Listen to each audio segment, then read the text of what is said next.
This is Film Trigger. Stevie Cade. I don't need breast implants. I lost 90 pounds. I have my own kids. Seth Draven. So by that logic, George Clooney is the best live-action Batman we have ever gotten. Ramon from Hit or Miss TV. If Justice League 2 isn't announced in 2022, I will shave my hair bald live on air. Streaming from Studio 47. Film Trigger's Drive-By News begins now.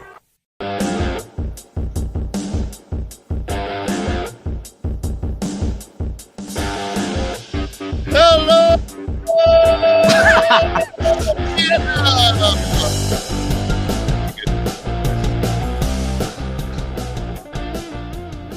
Hello, everybody. Sup? Hello, welcome to Film Trigger Drive-By News. To my digital left, we have Seth the Man Draven. How you doing, buddy? Doing good. Good to see you. And below, Ramon returns from vacation. How you doing, Ramon? I'm good. I just needed a rest. We all need a rest. Trust me, I need a rest. You know, and I guarantee if I actually take a vacation, I will stress out for not being able to do a live stream. So, like, I'll take all my shit with me on vacation. I know I will. All right. So we've got movie news and stuff to talk about today. Seth is with us. Ramon is with us. And you are with us as well. You guys ready to dive in? Because I want to try to get us through this quickly, because I have another live stream I got to do that doesn't have to do with movies after this. But this is primary. This is why we're here. If this was primary, you wouldn't be rushing through it. Hey, Seth, do me a favor. Can you just shut your mouth? How about that? Can you just do that? All right. Oh, we upset the little baby. Was it worth it? Yes, it was worth it because it took like a couple seconds. You know, it's actually kind of funny. I feel like that would be very therapeutic to be able to, like, you know what? I'm out of here. It is. It's nice. I remember the first time I discovered that I could do that. I did it on accident. I was like, uh-oh. And then I saw the plug and I was like, oh, we're good. Okay. Just make sure you get in like the perfect word before you do it, before you rip it out. You don't want to like rip it out and then be like, say something, but they can't hear you because you ripped out your mic. There goes Ramon. Oh, nope, Ramon's back. Oh, Ramon was back twice. Now he's back. We're good. All right, cool. Wow, did we just slip into the Matrix? Something's going on. All right. First things first. Netflix loses over 200,000 subscribers. Good. This week. Right? Well, I mean, some might say it's good. Some might not say it's good. I think it's great news. Well, let's take a little look at a little screen rant, what they got to say about it. Give us some of the inside of it. Netflix has also projected a devastating loss in Q2, expecting an additional 2 million subscribers to leave their ranks. Netflix has already taken a hit, with its stock falling 22% after this announcement. Their plan to combat this subscriber loss is to continue focusing on providing content subscribers want to see. They plan on spending $18 billion on new films and television series in 2022 alone, as well as pursuing paid alternatives to password sharing and cheaper ad-supported models, a subscription plan that will be adopted by its competitor Disney Plus later this year. Oh, okay, that was a mouthful. To say Netflix has lost 200,000 subscribers, which leave that as it may. They're still the lead when it comes to streaming platforms. But it also brings to light what they're planning to do to kind of make up for that extra cash that they're losing, because not only because of that revenue, but also because Netflix has come out and said that 100 million homes are password sharing, which, like, I thought that was a thing, right? Does everybody password share? Isn't it kind of like bartering in prison? You know, like, hey man, I'll give you my apple for tomorrow's breakfast. Like, that's what you do. I thought you were gonna say I'll give you my ass. Hey man, I'll give you my ass for that. Well, sorry, give you my ass for that password. Sorry. That's the only way. That's only how you and I share, Ramon. Sorry. With that being said, Seth, you hear that Netflix is their stocks are plummeting. They're complaining about password sharing, even though go back 10 years ago they were telling people to share passwords. They put out a promotion saying sharing is caring. They wanted people to share their passwords. And now you hear that, okay, well, they're already at like $20 some odd a month. They've raised their prices, and now they're wanting to get rid of password sharing by I think one of the concepts that they're going to test out first is they're going to say, hey, you know what, you may not we won't let you share your password, but if you want to add an external person to your plan for an extra $3 a month, we'll do that per person, extra $3 a month per person. Yeah. What is your thought with Netflix and all this that's going on with them? What do you derive from it? When it comes to losing subscribers, I'm not really surprised, because like they take 4 years to release new seasons of the shows everyone likes, being Stranger Things. You know, season 4 comes out next month. When did season 3 come out? Was it July, like 2019? 2019. Yeah. So almost 3 years ago, and who knows how long it's going to take for them to get season 5 out. Yeah. And plus they're canceling. Even if they are ending the shows, they're still cutting certain shows off early that people really liked. I never watched BoJack Horseman, but I know a lot of people that really like that show, and they ended that one just a couple years ago. And they had some other shows that were coming out, like Avatar: The Last Airbender, which is an animated show that a lot of people love. They were doing a live action adaptation of it, and the creators of Avatar were directly involved with it. So that got a lot more people excited, like, oh wow, the original creators are directly involved with this, you know it's going to be good. They dropped out because of what Netflix wanted to do with the show. And now creative differences, that sort of thing. Yep. The creators said that, like, you know, maybe the show will be great, but it's not going to be anything like The Last Airbender. So we don't want any part of it. And like this news spreads, and Netflix, I mean, let's be honest here, they're not always putting out the greatest content. Sometimes they are. Sometimes they put out some really good content. Other times, not so much. So you think them losing subscribers has to do with all these things you just mentioned? You know, the years between seasons, which is a great one. It makes it a little exhausting.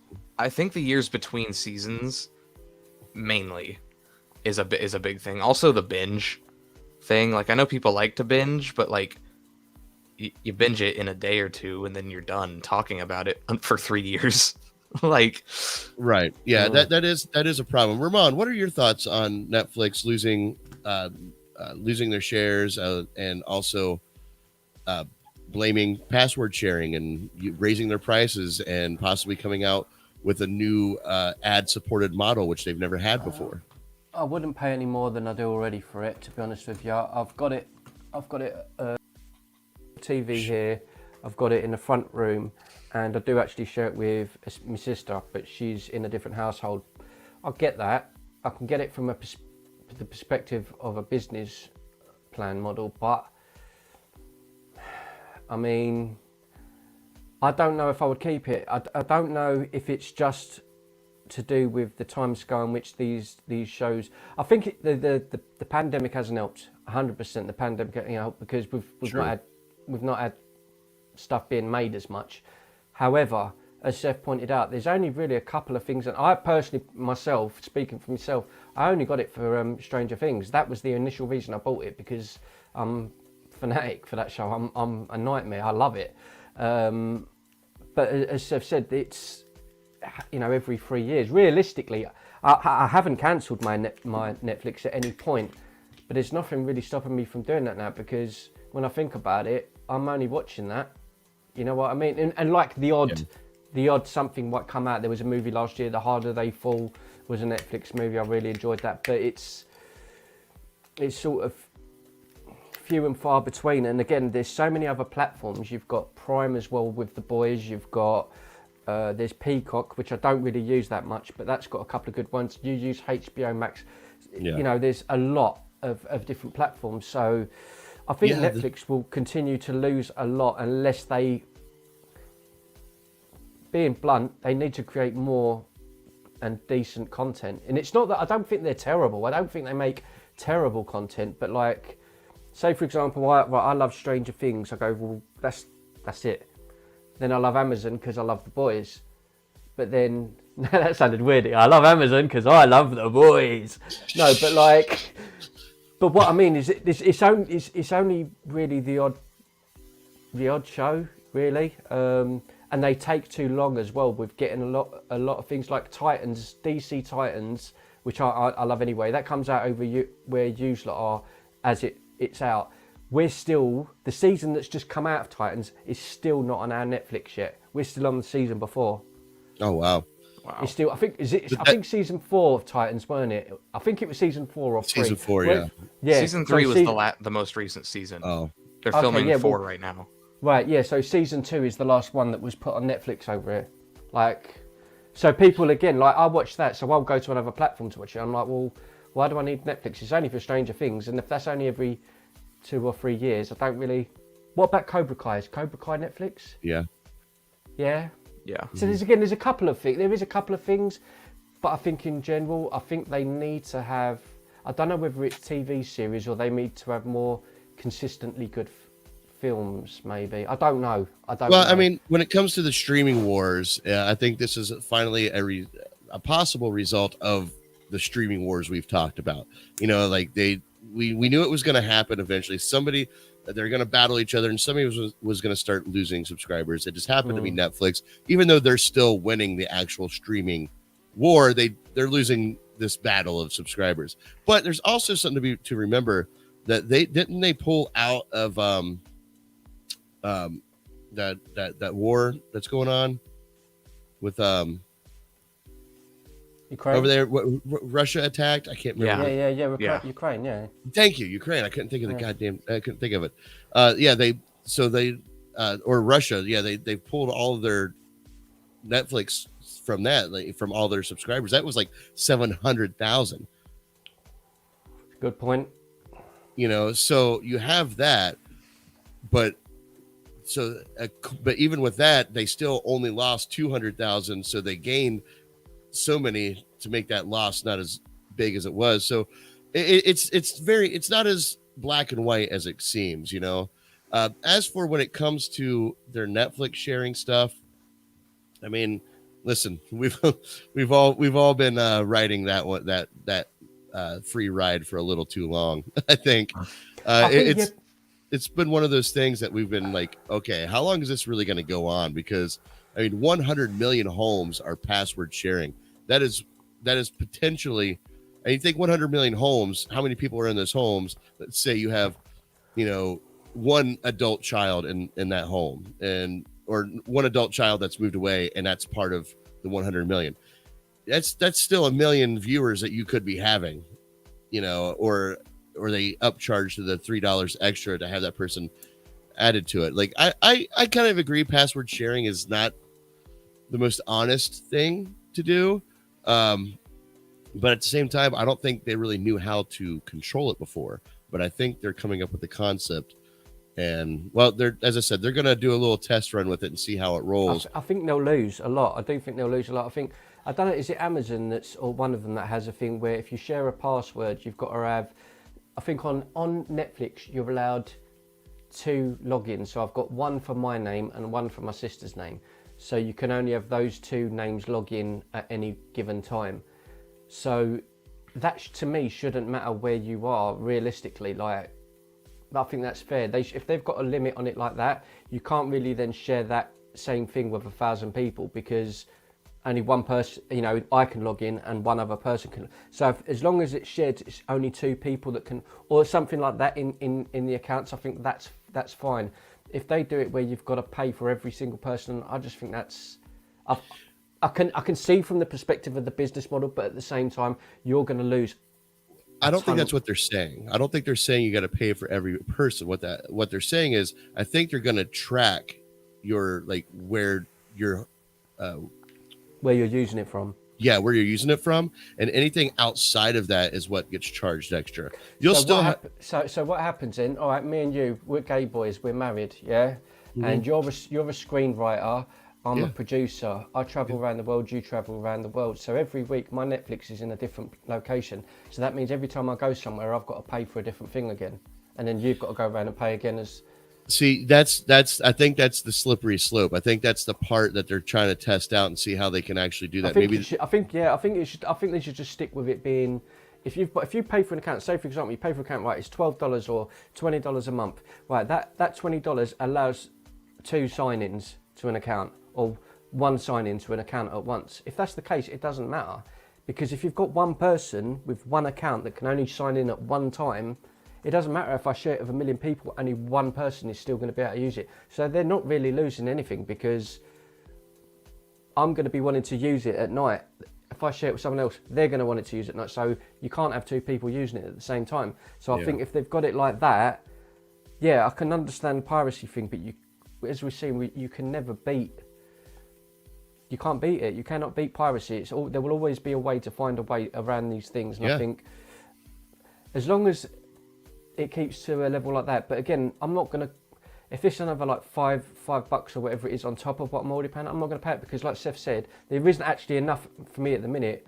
I was already contemplating, like, do I really need this? I might as well just sign up for the month that Stranger Things comes out, pay $12 or whatever it is, and then cancel it. Ozark comes out next month, pay for it for the month, cancel it again. I don't need to be paying for it all the time, because there's nothing else on there. When it comes to Netflix, all I really watch is something to fall asleep to. Like I never go to Netflix to, like, no, I watch like Seinfeld or something and just like let the seasons roll through, but like I never go, very rarely am I like, man, I need to go to Netflix to watch this. But that's what they're doing. They're not in trouble with their stocks falling quite yet. They could bounce back. I wouldn't invest in them right now, but they could bounce back. I mean, again, they're not in a bad position. They're still leading the streaming war. Like, they're still above everybody else. I think you should. What do you got, Seth? I was just gonna throw out there, like, another thing with Netflix is, like, 10 years ago, that was it. You had Netflix. That was like the only real streaming service. You'd think of like any movie to be like, oh, I bet Netflix has it. You go and check, and they do. But now they're losing not all of it, but they're losing a lot of stuff because all of these other streaming services are coming out.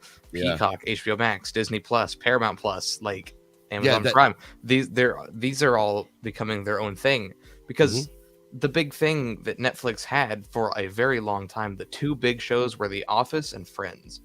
That was what they had. Oh, yeah. And they've lost both of those things now. The Office went to Peacock and Friends went to HBO Max. They did get Seinfeld, though. I'll give them some credit. But, Seinfeld was the replacement. Yeah, but I've been robbed. My 2 favorite shows that I fell asleep to constantly was either Twilight Zone or the Forensic Files. And like Twilight Zone probably went to Paramount. Right. And then Twilight and the Forensic Files is on Amazon. So like now what was easy for me to do and get to is now disappeared from Netflix. And now I have to get 2 other streaming services to get what I used to like. Well, where does Netflix fall into that realm? Yeah, you're right, Seth. And people are like, well, Netflix will never go anywhere. Well, okay. 12 years ago, Netflix was the only streaming service you had. 15 years ago, you could only get your movies at Blockbuster. Maybe Blockbuster will make a comeback. What if Netflix crashes and burns and Blockbuster rises up from the ashes? The return of Blockbusters. I think you made a good point there, though, about the shows that are like coming and going, and I think it might get to the stage where people will do like I just said, where you just get it for the month while whatever is coming out, or if they do separate a show, say it was like Moon Knight's on Disney, but say it's like, oh, it's 6 episodes, well, I'll just pay for 6 weeks and then cancel it. Isn't it better it's better for them to keep people consistently subscribed, even if it's a lower fee, because that fee will be bigger, rather than me paying, I don't know, like $30 a year for the month that I want it, and then not using it for the rest of the year. Like, they're going to lose a lot more that way, rather than keeping me on at $15 and then I just don't, because I'm not. But most people, I think they see it as a low rate thing. They'll go, oh, I'm not bothered. I might use it, I might not, but every couple of months something's on there that I really want to watch, so I don't mind paying for it. And I think that's how people are. If they skyrocket it too high, unless the content is very, very good, you're going to be like, well, why am I paying that much for it? Like, there's nothing on there that I think Netflix. I think Netflix has gone a very long time of like riding on this high horse and people thinking it's worth more than it actually is. And I think they started thinking that too. I mean, they're the only service that I know of, and I could be wrong about this, but I feel like they're the only service that's $20 freaking a month. How much is HBO Max over there? I think I paid 13 something for it. Oh my God. With the exception of one or two shows, that's better. Because that's got more. That's got to me has got more. Well, over here, I don't know what you get on Netflix over. That's what I'm saying. But Netflix over here is a bit. It's a bit crap. Yeah, really. it's a mixed bag, and like Seth said, it used to be the place, but now all these other places have their streaming services, and once their contracts with Netflix lifts, like now you got to go to these other streaming services, and Netflix is kind of left with like, oh shit, like now we're left with all of our own content, and that wasn't great, but.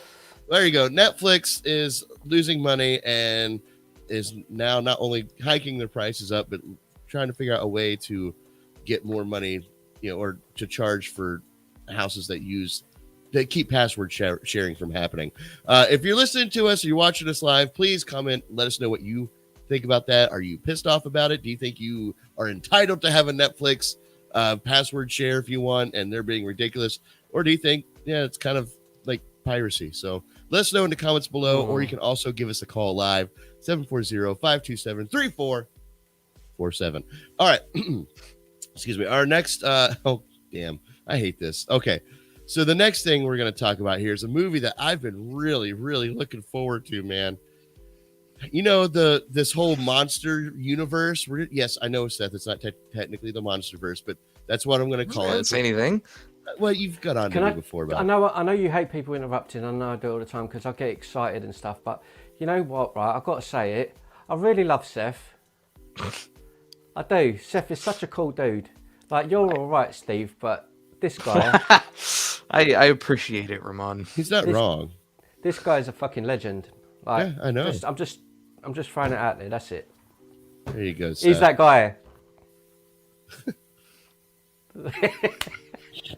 We call this the film trigger dance from now on. God, this is our signature thing. Can we call that the Ramon dance? Nope, I came up with it. You see that? Look, see, it's mine. I'm gonna get a T-shirt with that on it. With Seth just. All three of us. We could get new film trigger shirts that have the logo on it, like the one you're wearing now, except there's arms sticking out of it. And the people's like, what are you doing? Guys, I gotta keep this going because I do have other things I gotta get to. Sorry. So I've been really looking forward. They came out with The Mummy with Tom Cruise that was supposed to start off their new Monsterverse, and it just crashed and burned. Did not do well at the box office. A little too familiar, a little too predictable. And then it wasn't great. So they kind of said, okay, well, we're gonna set that off to the side, and we're gonna come out with a new movie. And they came out with The Invisible Man, and when they came out with that, they're like, who was that? What's his name? I can never remember his name. Lee Winnell. Lee Winnell? Is that his name? Lee Winnell, thank you. Lee Winnell did Invisible Man, and it was a huge success. It was one of the last big successes at the box office before the pandemic hit. And that said, they said, okay, well, we're going to redo our Monsterverse in this new modern realistic take like this.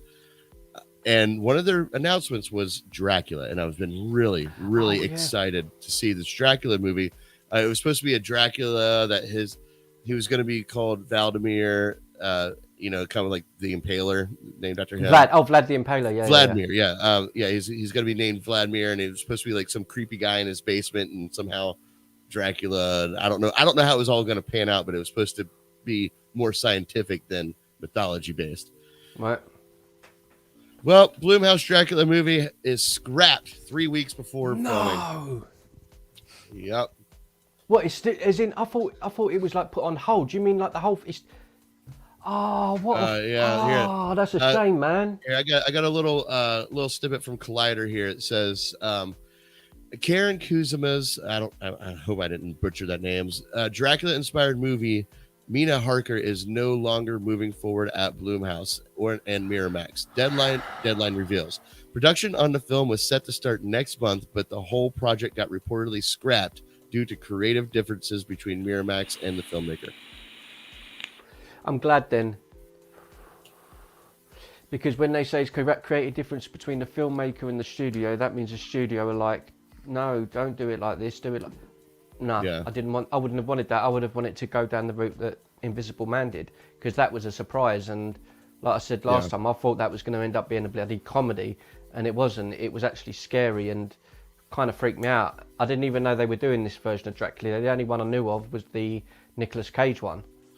Which is a comedy. I did not know that. Yeah, I wasn't sure if this was the same. I didn't know that they were planning to do a Dracula that was in the same vein as the Invisible Man, and I think that's a damn shame, because like you say, it might have been in a modern setting, and it might have just been some dude that lives in the middle of New York City, and it's really realistic, and it would have been fucking terrifying. That would have been great if it was done with the same directing, that style. Whew, that would have been good. I was very curious because I've been very excited for Dracula. I love Dracula movies, but I've always had this idea that Dracula movies will not work in a modern time, and I was hoping this movie would prove me wrong, but it did not, unfortunately.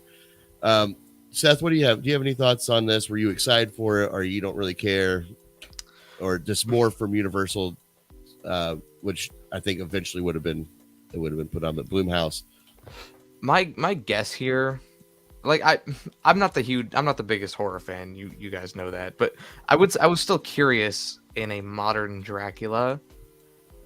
What my guess is as to what they're going to do is they're just going to start from scratch. I don't think they're going to scrap completely the idea of a Dracula movie.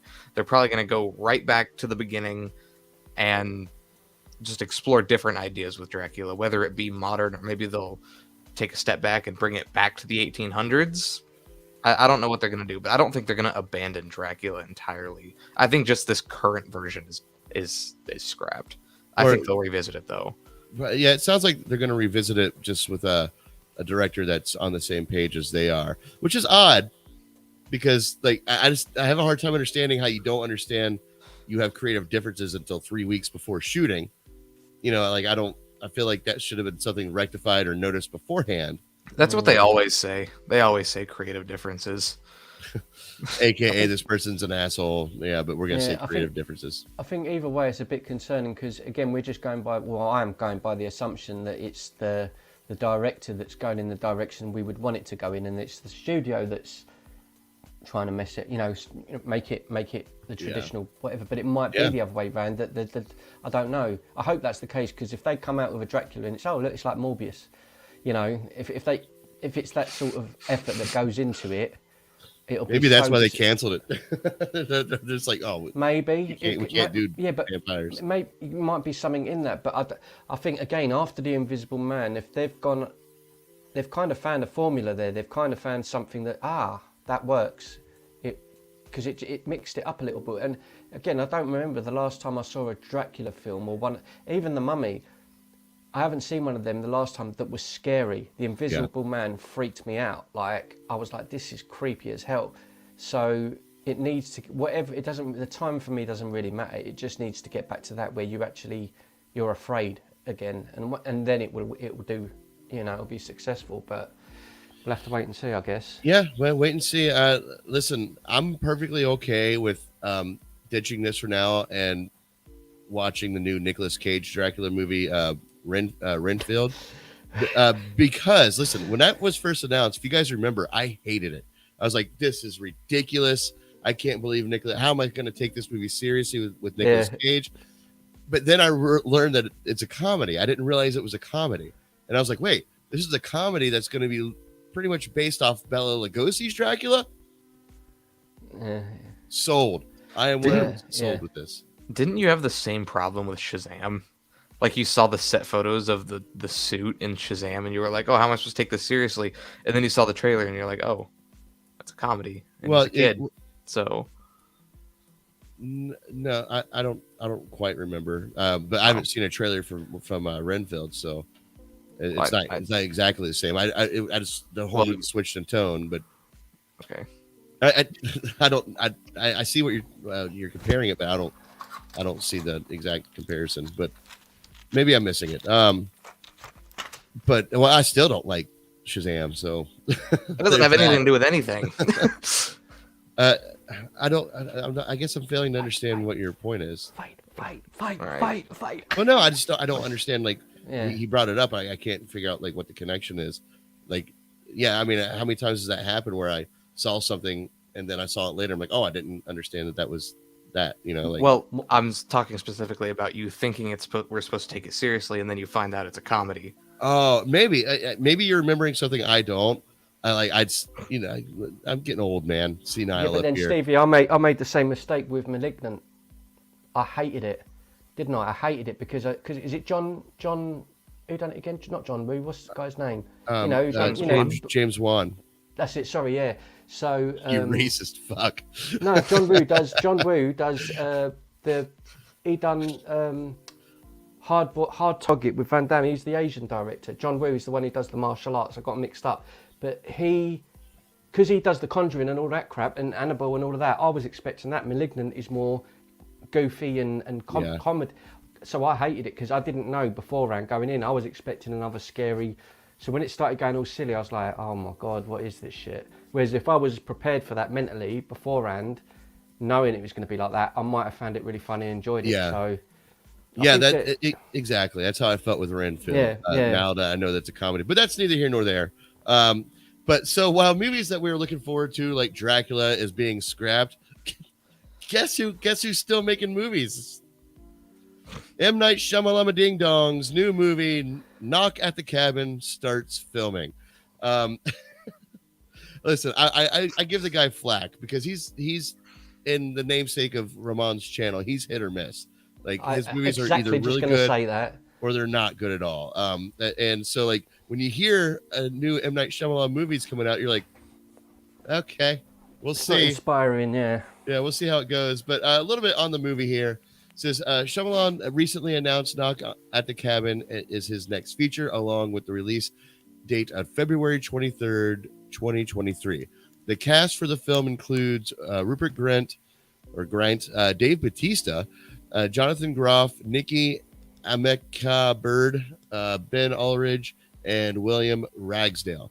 The plot of Knock at the Cabin has been kept under wraps, as with most of Shyamalan's films, although it appears to be something akin to a horror film. However, Shyamalan's usual twists, it could be anyone's guess what the film is actually about. Knock at the Cabin, it does sound very, like, maybe it's a little on the nose to the Cabin in the Woods thing. We lost Ramon. No. Oh, shit, I've done it again.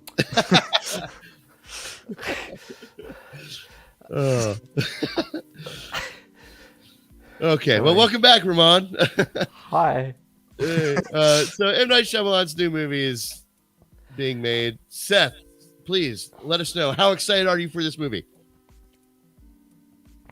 All right then, Ramon, how excited are you for this movie? Okay. No, I will say I don't think he's very good anymore. I'll be honest.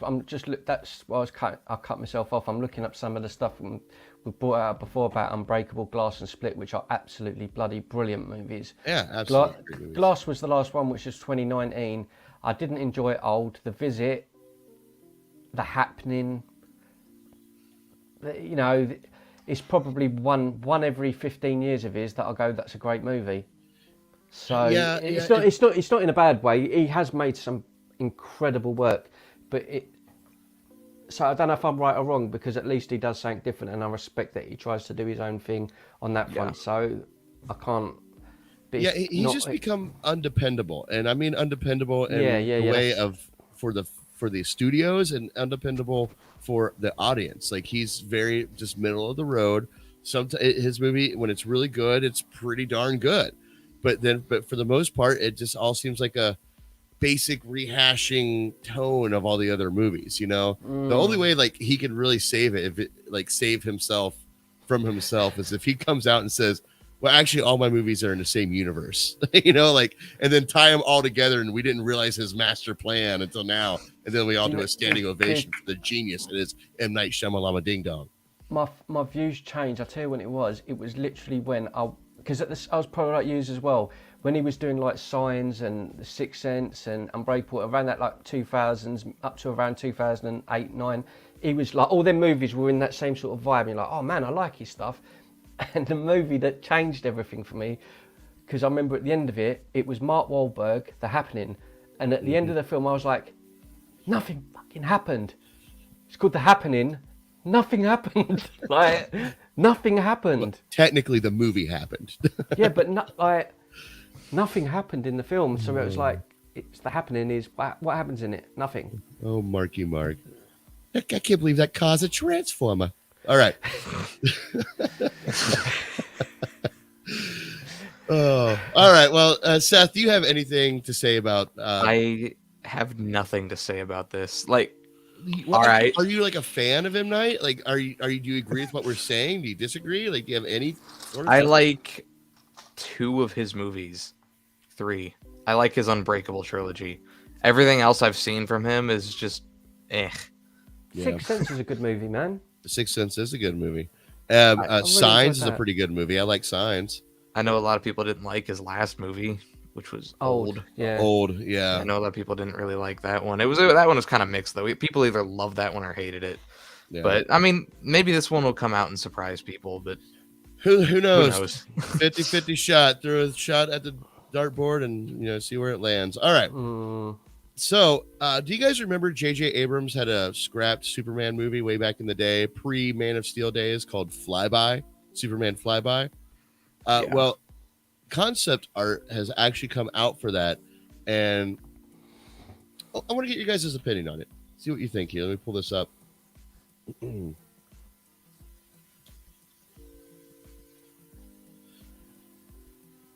This was going to be, again, conceptually speaking, his Superman, which I can't remember if this was supposed to come out before Superman Returns or if this was an idea after Superman Returns. I think this turned into Superman Returns. Okay, because because mistaken. This is a very Superman Return-esque type of suit. He had that kind of swimmer's, the swimmer's body, the swimmer's build with the swimmer trunks, Yeah. type of thing. But a couple other things I thought were interesting is this was going to be the Krypton. And it kind of resembles something you would see almost very Star Wars-y. Just going to say that. Tatooine. Yeah, exactly. Which is, all right. I like what Zack Snyder did with it. I feel like if we would have saw this actually in the movies, that it may have come across as a little too Star Wars-esque. But, Yeah. and there now, Seth, this is Metropolis. What does this look like to you? I don't know. This looks like the Superman Returns video game Metropolis. I actually kind of see it now that you say that. I haven't played that Yeah. game in years. I would have never thought that, but That game sucked. it did. It did suck, but I see it now. Yeah. Yeah, That's the flying in that game looked good though. Is that the one? But the rest of it was crap. But it was just cool because you were flying on. The flying was decent. the flying was decent. Well, except you only had 2 modes. You could either go like at regular pace or like super fucking fast, and you have no idea what the hell you're doing. Yeah. That was you could run that fast in that game too, which was just too much to. You're like, oh, I want to get down handle. to this building over there, and then the next thing you know, you're like going through the building. You're like, oh, okay, wait. And then one more photo that I thought was very interesting. I don't know if this was just the artist being taking creative liberty with these concepts, or if this is what they wanted. But I thought it was a very odd addition. If you pay attention, I don't know if you can see it here. Superman has yellow boots. I don't know if I'm reading too much into it, or if this is supposed to be just a concept, just for the aesthetic of it. But yeah, he has yellow boots. Could you imagine a Superman wearing like kegs? Does that sit right with anybody? No, that'd be weird. Do you know what that reminds me of? That photo though, that does actually remind me of Superman Returns when he goes up on the roof. Yeah, you know what I mean, didn't you? And they go out, and he it's very Art Deco, which is what Superman Returns was. I'll see you around. I'm always around. I love that film, man. I love that film. Yeah. Aaron White wants us to do that move. Wants us to do Superman Returns for one of our movies we love shows. Yeah, I So. love that film. Alrighty. Well, I thought it was cool. I always like seeing concepts of movies that weren't made. Maybe we could have a whole episode talking about Superman Lives, the trash That, Nicolas Cage one. But yeah. yeah, so this one turned into Superman Returns. That makes sense. Yeah. All right. So Sony reveals new release dates for Spider-Verse films and more. Let's see. Yeah, I got this here. So things have been pushed back a little bit. It seems like Spider-Man Across the Spider-Verse bumped to 2023. The Equalizer 3 announced in Sony release date shakeup. And it seems to be, I think this is it. Yeah. Columbia Pictures and Sony Pictures Animation's Spider-Man Across the Spider-Verse, the sequel to the 2018's acclaimed Spider-Man Into the Spider-Verse, has been bumped to June 2nd, 2023, which is a little less than a year after it's supposed to show this in October this year. Yeah, the date's right there. October 7th is when this was supposed to come out. Yeah, if I would have read just a little bit more. Why do you think they pushed it back? Is there any clear reason, or that's just life now? I bet they saw how much people liked Morbius. Now they have to tie everything into it. I bet that's what it is. No, I don't know though. Like they didn't give any reasoning as to why. Like this article doesn't mention any reasons. Sony themselves have confirmed this too. They didn't give any reasons for why this was delayed. So maybe they just needed more time. I don't know. Which is a fair statement because, with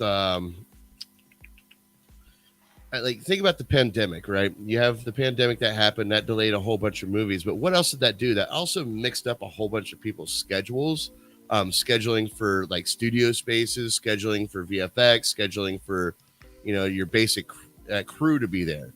I can only imagine that maybe this might have something to do with that. It might be a result of like, okay, well now all the studios are back up and running, and they're all requesting these VFX people. They're all requesting this crew, or they're all requesting this lot to film, and it's all being bombarded now. So like, shit, we thought we'd have this available to us, but we don't. So now it's just kind of being, we got to push it back a year now. So I know. I mean, they gave a release date for part 2 as well.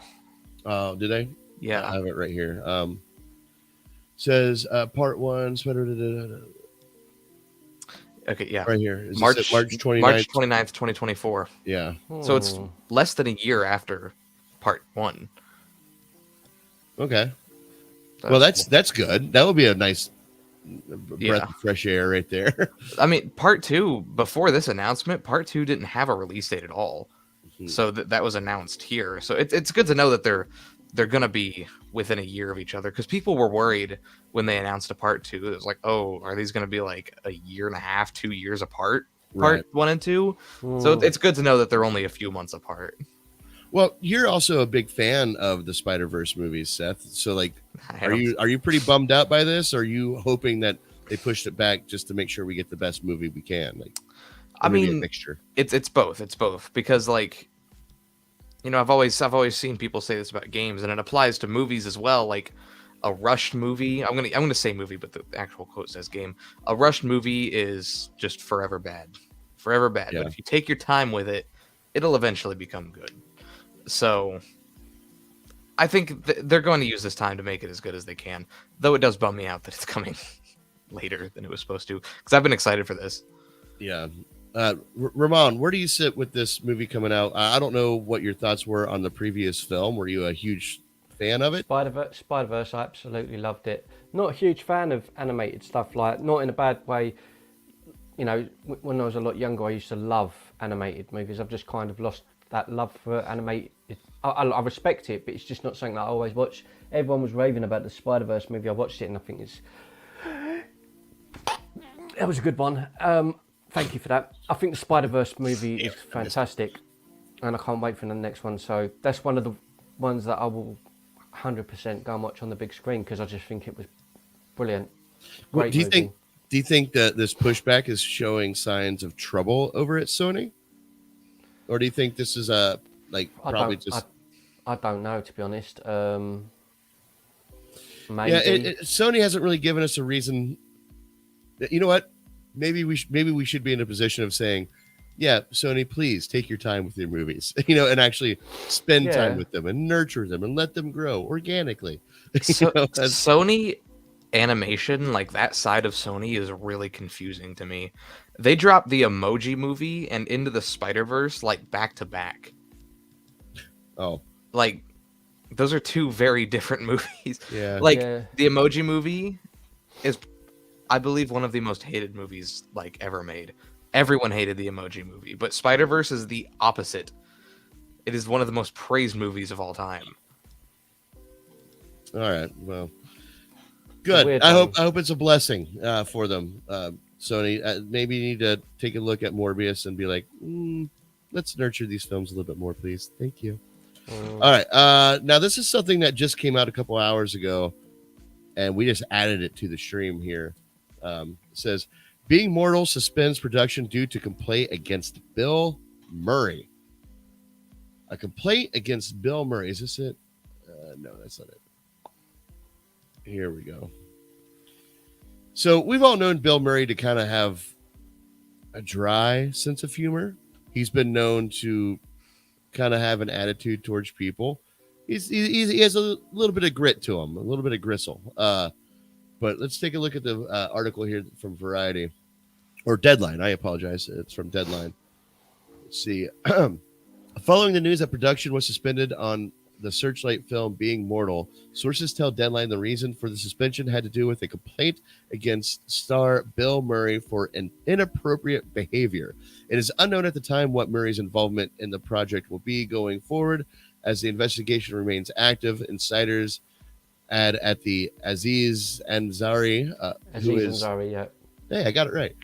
Who is starring, writing, and making his directorial debut on the film alongside his partner Yuri Henley. Yeah. Was not part of the complaint, nor was Seth Rogen, who also appears in Being Mortal. Does it go on to say what the complaint was, Seth? Do you know? Nope.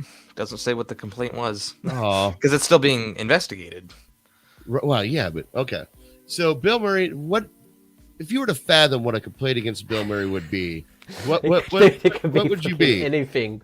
Dude, it could be anything. Like, we've spoke on here before about him turning up at people's parties and stuff like that. Like, it could be, I just look at it as Bill Murray being Bill Murray.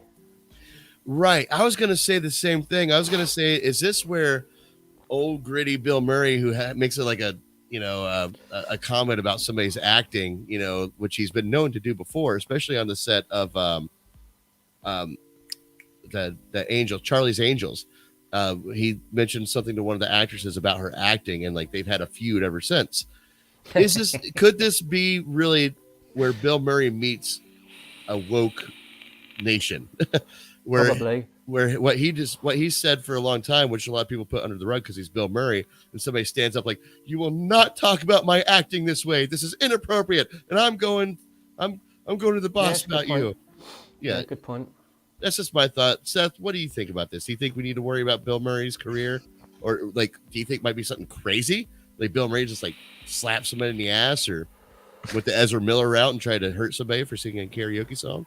My guess is maybe he was just making some just inappropriate jokes, maybe that made people uncomfortable. I don't know. There's literally no information on this, so it's hard to tell. Literally the only piece of detail we have is inappropriate behavior. So it's hard to guess. I have no idea. I'm sure we will find out within the next week or two. Is it weird that I'm laughing because like when I hear there's a complaint against Bill Murray about inappropriate behavior, that I feel like it's just going to end up being really funny? Yeah, like I'm going to hear what it's going to be something really dumb. Like he'll just, I don't know. He was getting ready and then he ran onto the set in an American football costume and knocked someone over. Like it's going to be something really sick, like typical Bill Murray, and it'll be like, we'll find it funny, but then it's like, no, you can't do that stuff now. Yeah. I hope it's something like that, and it's I think that's what it is, Ramon. I think you and I are hoping it's something like that. We hope he doesn't I do don't something think Bill he's one Cosby to like. Yeah, no. I don't think he is. I think he's just being Bill Murray. That's just should make a movie being Bill Murray. We'll find out. We'll find Yeah. out over the next couple weeks, I'm sure. But I figured we'd just throw it in here just because. Well, thank you. I appreciate you bringing that up, Seth. The last thing I have on the list here that that we're gonna discuss, and we discussed about this on Tuesday when it was just Monte and I. But Johnny Depp has been going on the stand this week, and I know Ramon knows a little bit about this. I know his video about this just popped up today. Yeah. But I wanted to kind of go through and. We're not going to listen to the whole thing. I'm not going to. I actually don't have any video, but I kind of wanted to read through some of what he said about him losing his Jack Sparrow role and his departure from Disney. Just kind of gauge your guys' thoughts on this, and the trial in general. Let's see here. When he was on trial, he was talking about his departure with Disney and. Okay. It says, I wasn't aware of that, but it doesn't surprise me, Depp testifies. 2 years has gone by of consistent worldwide talk about me being this wife beater. So I'm sure that Disney was trying to cut ties to be safe. The hashtag MeToo movement was in full swing at that point. He continues. See, this is why I like to do this before, but I didn't have the time. I would be a real simpleton not to think that there was an effect on my career based on Miss Heard's words. Whether they mentioned my name or not. But he also stated that his career was done from the second all allegations were made against me. Once that happened, I lost them. He said, no matter the outcome of this trial, I'll carry that for the rest of my days. I'm suing her over defamation and the various falsities. How do you say that? Falsities. Thank you. Yeah. That she used to bring my life to an end. They did not remove my character from the rides. He said they stopped selling. They didn't stop selling dolls of Captain Jack Sparrow. They didn't stop selling anything. They just didn't want there to be something trailing behind me that they'd find. That's sad to read. Oh my gosh, I didn't have that up there the whole time, did I? No, that's fine. That's fine. I'm sorry. I meant to have that up there so you guys could read with me. You had to listen to my dumb ass speak. It's all good. But what do you guys thought? What's your thoughts on this? On him losing his Disney role, how this has affected his career, and where we're going with this moving forward, and how the trial's gone so far. I've been watching every single day, bro, for hours on end. Yeah, how's this looking? What side is this leaning towards right now? So I'd say the very up till today, I'd say it was all going in favour of Johnny Depp, with like the odd thing going in her favour.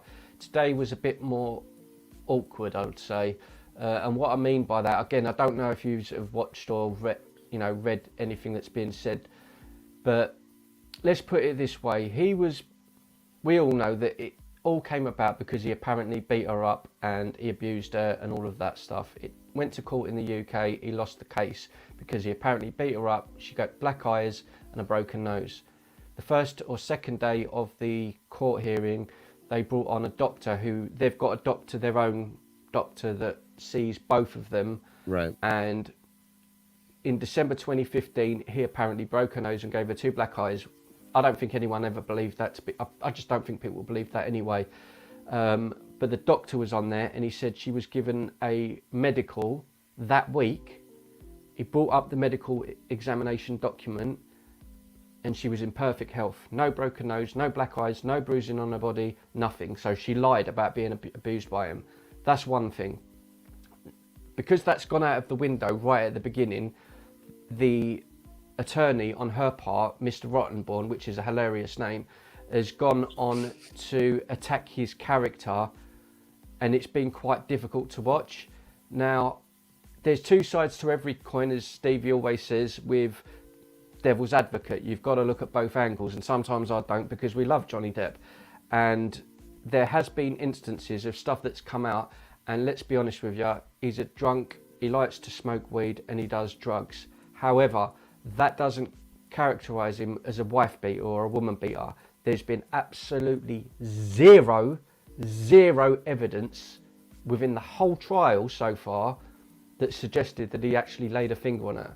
Now, they've played audio clips, showed photos, they've done all of this stuff, and all of it now, all they're focusing on now is that he was abused when he was a child, and that he does a lot of drugs, and he was addicted to opium when he was up to around 2014-15. He was addicted to opium, so he was getting withdrawal symptoms coming off the opium.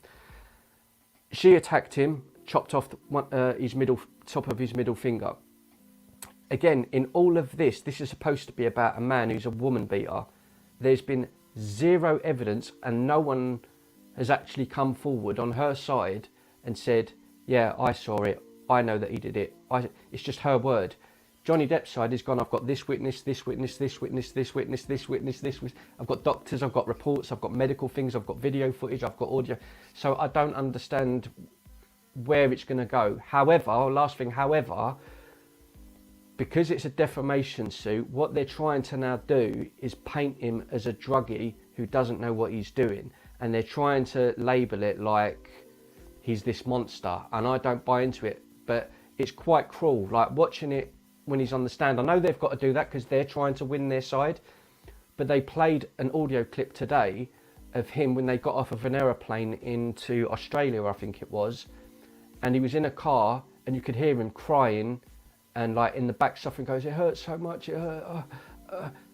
And then the guy, the attorney, when the audio clip finished, he goes, well, you was obviously in pain there. You sounded like a dying animal. Like they're talking to him like that on the stand. And I'm watching it and I'm like, what the fuck is wrong with you? Now, I'm not defending him because like you say, and you are right, there's two sides to every story. But I see him as a man, the only person he's abusing is his own body and his own self. I haven't seen anything to suggest otherwise, that he's done anything remotely to her physically ever. Right, but this is all the same evidence that was during the UK trial, and they found him not only guilty, but the judge looking at him going, "You are a wife beater," and then he tried to appeal the decision, and that judge said, "No, you are a wife beater." You know, like it was. It doesn't make sense. It doesn't make sense. I don't know how true it is. I'm assuming you guys have heard, or at least know of the existence of the audio clips where she literally admits to that was played. Yeah, that was played today. I don't know how true this is. I've seen a lot of people say those audio clips for some reason were not allowed to be played at the UK trial. No, they weren't. They weren't used. Really? And that's very big evidence because she is. Why would they not be allowed to be used? I don't know, but I've seen a lot of people say that they weren't allowed to be used there, and that they weren't used there. But that's big evidence. That is literal audio of her saying, "I hit you." She literally says, "I physically attacked you" in those audio clips. That reminds me of Liar Liar when Jim Carrey comes in. He's like, "Objection!" He goes, "On what grounds? It's devastating to my case." Yeah. Yeah, objection on what grounds? Yeah, that's well done. That's one of his very, very best lines, actually, because that's so stupid. That's an absolute. Right. But I tell you what's really, really bad though. I mean, again, I don't know if you might watch it, you might not. This attorney who's talking to him, he's doing it like this. I think it's quite cruel because the way he's doing it, I know he's trying to antagonise Johnny Depp, so he wants him to rise to enrage, to get him mad, because if he does that, it demonstrates, look, he is a monster. Right. But he's doing stuff like this. He's going, it's like he's making shit up. He's going, so in 2015 you got off the plane and you'd obviously had lots of cocaine. Isn't that right? Yes. Johnny Depp's like, no, that's not what happened. And the guy's like, well, are you going to answer the question? He goes, you didn't ask me a question. He's the attorney's trying to patronise and antagonise him. He's asking him in a way where it's not really a question, it's more of a statement. Where's Johnny's lawyer? They're sitting behind, but the thing is, but he's handling it well. He is handling it well because he's laughing a lot of the time. Well, handling it well, but still, I mean, Johnny Depp's paying, I'm sure, millions of dollars for a lawyer. That lawyer needs to step in and go, hey, he's leading, you know, the questions here. He's leading my Johnny Depp to answer a certain way. I mean, that's what lawyers are for. You know, that's what they do. They step in. There was one last thing. Sorry, he says. He goes, this isn't the only time you was drinking, is it? He goes, when you was in a relationship with Vanessa Paradis, you was drinking very heavily towards the end of your relationship, wasn't you, Mr. Depp? And Johnny Depp said, "What, was you there then?" Mm-hmm. And he goes, and then the attorney goes, "No, that's my question to you." He goes, "No, you didn't ask me a question. You just said to me I was drinking a lot and doing drugs at the end of the relationship. You didn't ask me if I was. You told me I was." So the guy's trying to antagonize. Do you see what I mean? Yeah. So I think the only thing that's not in his favour is, and it's not defending him because I will to the end of time, that I think his issue is that he's a self-abuser. You know, he's an addict, and that's sad. That's sad within itself. But that's something in him that he's got to deal with. But I still don't see how this has anything to do with the fact that he's supposed to have physically beat her up. And where is all this stuff? This has all happened. But she said it. She said it. No. She said it. Yeah, but that doesn't matter. But to me, no, that but doesn't mean nothing. she said it, Ramon. She said it, and she's a pretty young lady.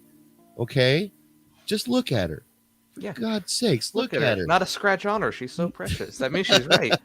Right. And then look at Johnny Depp. You nearly got me there, bro. You nearly got me there. I nearly snapped, bro. Then look at Johnny Depp. He looks like a human cigarette over there. You know, like, oh man, don't be mean to Johnny. Listen, what I'm doing is I'm stepping in the shoes of Amber Heard's lawyer, and I'm playing. That's the character I'm playing right now. I know. You know, I actually wrote down something for you that you would have appreciated. He says, the attorney says to him towards the end, he says, "Mr. Depp, you have trashed many hotel rooms.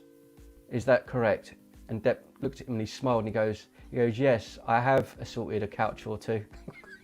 I was just like, but to me, that's just a rock and roll star thing. Like, right, what, he got drunk in a room and he acted like an arsehole. All right, he'll pay for the damages. It's not, all right, it's bad that he's done that. But who was in that room that got hurt by all that stuff? Yeah, what are you trying? You're not. Nobody. It doesn't mean anything to me. But yeah, yeah, Seth. I was going to bring up something else that was said by him, and this has more to do, with the movies themselves, being Pirates of the Caribbean. And he said that he would never return to the role, even if they offered it to him. Yeah, for $300 million. I believe he said for $300 million, even if they offered me $300 million, I wouldn't return to the role. I can't really blame him. Like, I can't blame him. They did. They, without a single piece of evidence, they turned their back on him. Again, there's a difference between turning your back on somebody and looking at somebody and going, "Hey, kind of what you're going through is going to negatively impact our budget, like what we make it from the movie. So we're going to cut ties with you because we're not going to make money because you're attached to our project." That's the reason why Warner Brothers let him go. I think there has to be some. I think you make a really good point, but at the same time, I think something has to change in society or the way things are dealt with, because it's the way I'm defended. Like, if it comes out that there's a video and he does it, I'll eat my own hat and I'll stand up here and I'll say, you know what, I was wrong. I'm an idiot. I don't mind doing that. But when you just believe in someone, I just believe in him. And when, like you just said, you was mocking and said, "Oh, well, she's a pretty young lady." She said, "Yeah." That's the problem with society, is that a woman, I'm not being funny, literally a woman could post on Twitter today and say that I did something to her. My channel will get closed down and I'm guilty. It doesn't matter. So whereas if one of us does it as a man, it's like, oh yeah, it's a man, but that's got to change. Well, not just that, but all those cases where somebody made an allegation against somebody and then sent somebody to jail, and then years later they come out and go, "Actually, no, that wasn't true," and nothing happens. They're not held accountable at all for coming out and saying, "Nah, I actually lied. I don't know why I did. I was just angry with them at the time." Yeah. But nothing ever happens to that person, even though you kind of ruined this man's life for a while.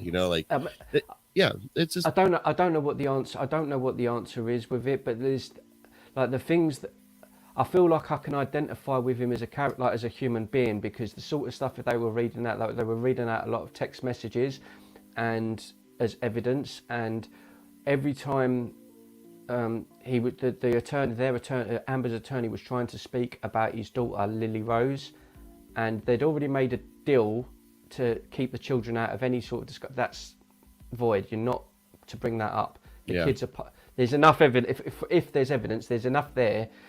But the attorney kept insisting. He goes, right, and there's a text message here from Lily Rose, and then they go, an objection, Your Honor. But he kept doing it, and it's like he knew that would get under his skin. And I'm like, what? It's just kind of cruel, and it's like, and Amber's just sort of sitting there smirking, and I thought, well, you're not a nice person. They're trying to get him to. You get where I'm coming from. Yeah, they're trying to egg him on.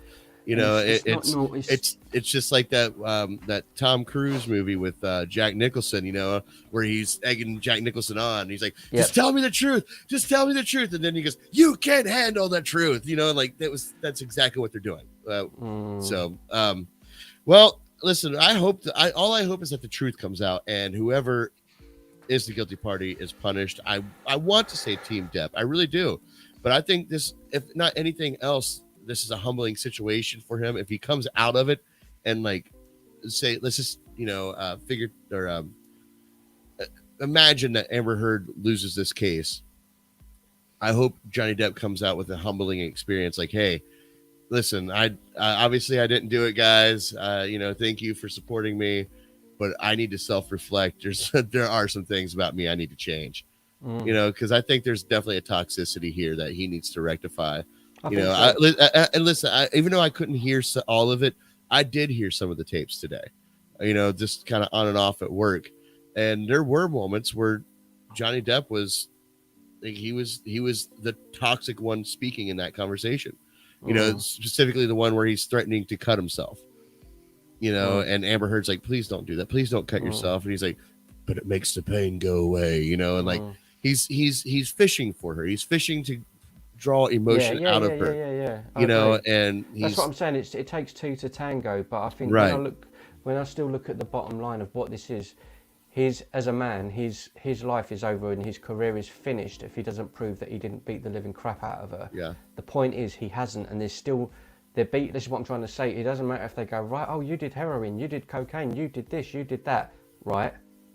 But we're here because I apparently beat the crap out of you and I'm a woman beater, so tell me about that. Yeah, but you drink Jack Daniels every day, you wake up and you drink vodka and you swear at me, right? But I was supposed to have beaten you up.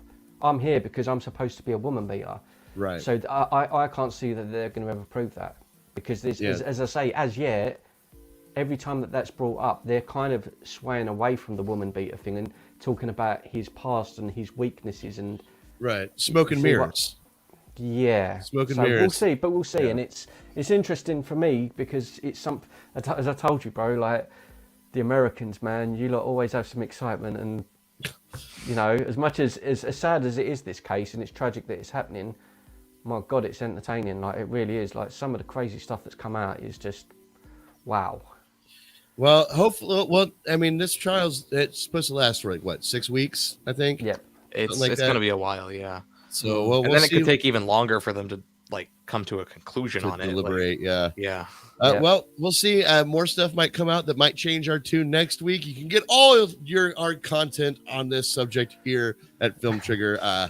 We will be back. I believe that's it for today's show. We will be back Sunday for Drive-By News at 12 p.m. We're also doing a live watch party of The Batman at 8 p.m. this Saturday with Monte and I believe Chris Durbin of the channel Durbania will be joining us in that as well. Hopefully you can join us then. Seth, thank you so much for joining. Ramon, good to see you, buddy. I appreciate both of you. And to everyone else, stay trigger happy, my friends. Peace.